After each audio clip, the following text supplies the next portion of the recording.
Let's do top comments of the week.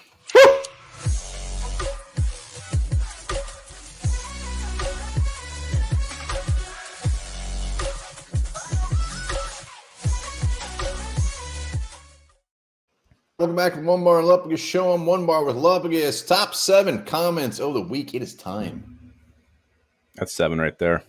That is 7. Before we get into that, remember, Underdog Fantasy, hit the link down in the description. When you get there, make sure to put the promo code SKOL. They're going to match up to your first deposit from $10 all the way up to $100.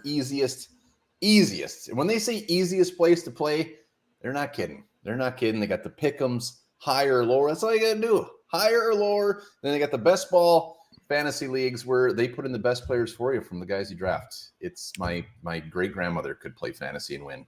R.I.P. to her. And yes, we'll be starting our own leagues too, so be sure to look out for those and join in. It's going to be fantastic. Can't wait to do that. Speaking of the week, what a week the Vikings had. Cock tease with Dalton Reisner, signed some new faces, had some injuries. We were at training camp. Hell of a week to comment on.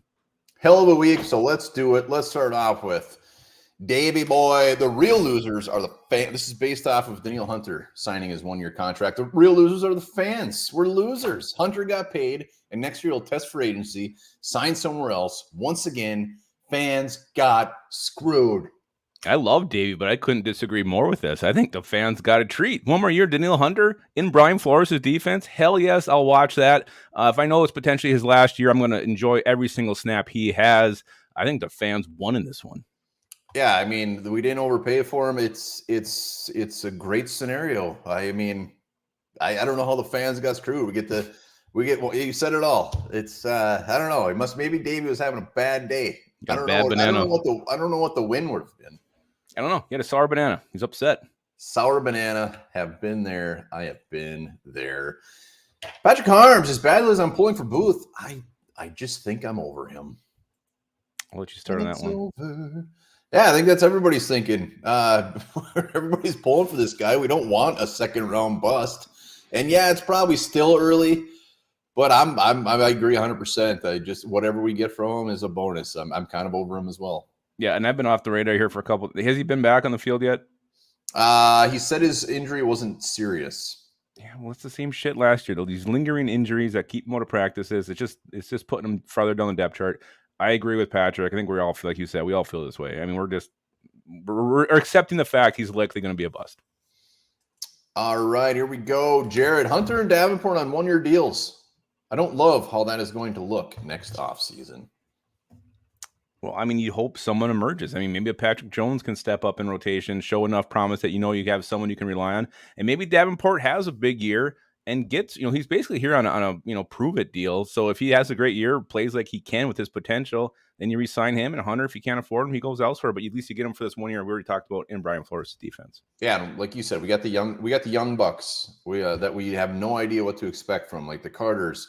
Patrick Jones, we know he's good. So while it's definitely going to be a step back if we lose both these guys, it's always about the intrigue of what's next. Hell yeah.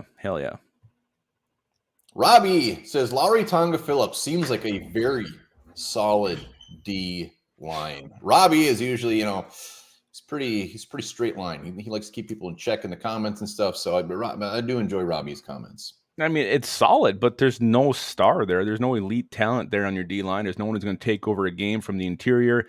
You hope Kyrie's Tonga can emerge, and I mean, he's of all those three, he's probably got the potential to be that guy, but there's no star here. And I think it could be kind of like a blue-collar, hardworking, productive D-line, but solid's probably a good word for it, but definitely not anything above that. This D-line is about as solid as Lupagus' shit on a Sunday morning. I should have said the starting three is fairly solid. How is this? This is one of the weakest links on the team. I mean, this is not solid. That's why I put it on there. Robbie, I just can't believe he called it solid. I mean, Tonga, there's just so many question marks here. Like, this is gross. I mean, what do you call it? I'm saying solid is not a positive, really. It's like functionable. I think it's functional D-line. Like, it can work if these guys stay healthy. Average, not solid. I think solid. I think above average and pretty good. I equate solid with like functionable. Like, I think you can get by with this D-line with everybody else who's going to be sending, blitzing at the quarterback, Smith, the linebackers.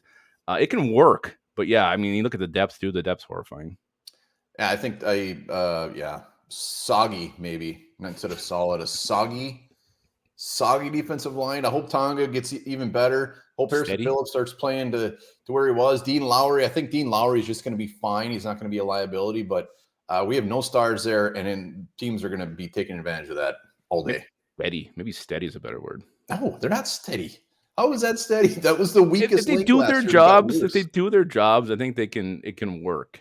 But yeah, it's definitely not very solid. I think we got our defensive line this year is worse than last year, and last year was horrible. So we don't have Delvin Tomlinson. That's the big missing link there. Yeah, and it was bad last year.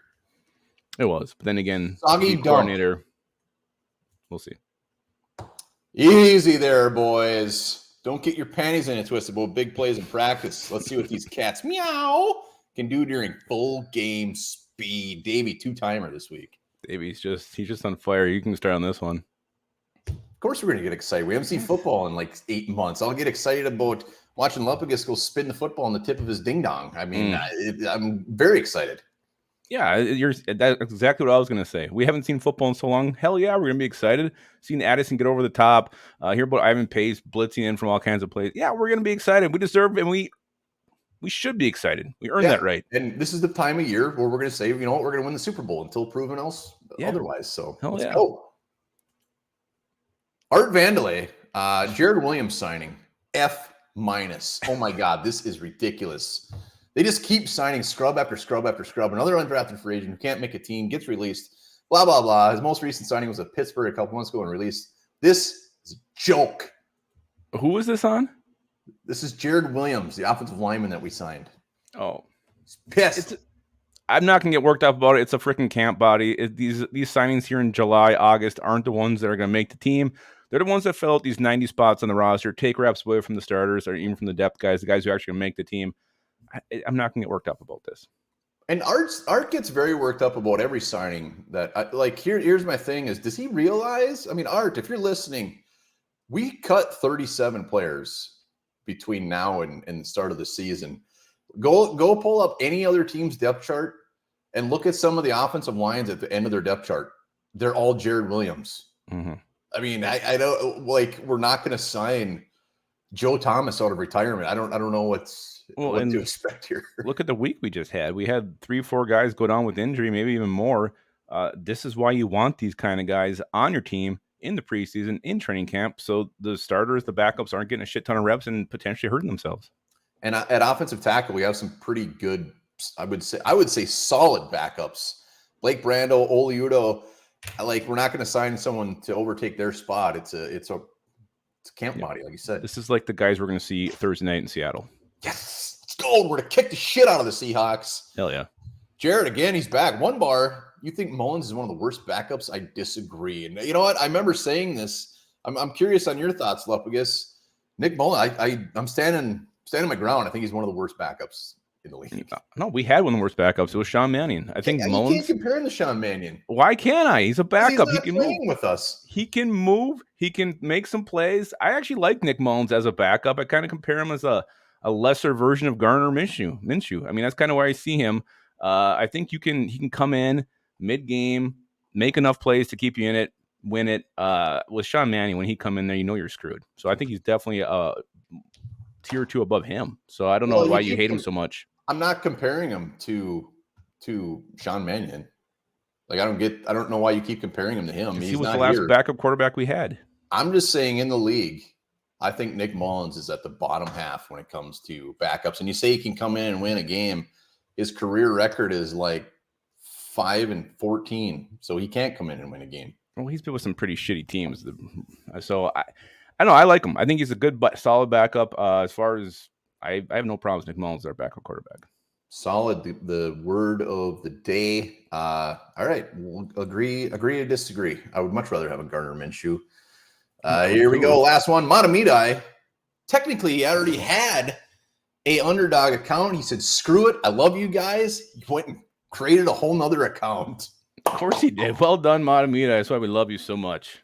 Yeah, so again, go sign up for Underdog. Put it in Skull because we're going to be doing a fantasy league where we're going to have you guys in. And to do that, you need an account. Put in at least a minimum of $10 because they're going to match the shit out of it. Absolutely. Cannot wait to get that thing formed, get that thing shaped. So that's it. Comments are done. complete. All right, this is a big week for Vikings. Like we said, preseason game Thursday night. It's going to be a late one in Seattle, but hell yeah, we are here for it. We are ready for it. Guys, remember this as you're getting ready for that game on Thursday. McDonald's makes about $75 million per day.